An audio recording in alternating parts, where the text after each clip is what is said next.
Yang berbahagianyo yang kau berhadir di tengah-tengah kitanya, menancit kepada dinda kamu Duku Barlian dan juga dinda kamu Haji Muhammad Akhir yang alhamdulillah malam yang berbahagianyo nah di tengah-tengah kitanya bahasannya.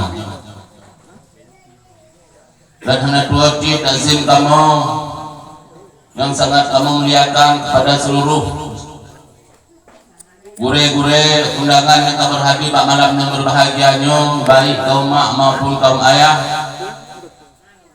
yang sama-sama berhadir pada saat yang berbahagianyo. Sebelum mulai acara untuk memberkati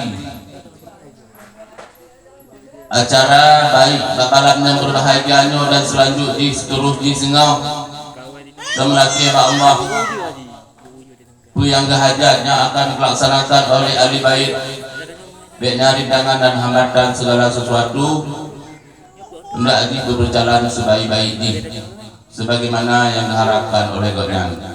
Jadi pak malam yang berbahagianya Tuhan hanya memperpanjang mukadimah seperti ketemu lagi kepada urunci-urunci mungkin untuk sama-sama duduk bersihat di rumah yang berbahagianya sambil duduk dan dengar pasan agama yang akan disampaikan oleh anu atau guru kitanya yang karena pak malam yang berbahagianya. Jadi sebelumnya untuk memberkahi acara kitanya mari ke dan dengar siar lantunan ayat suci Al-Quran yang akan dibacakan oleh adinda kamu Teguh Barlian. Jadi kepada dinda, wate dan depan kamu serahkan dengan segala hormat.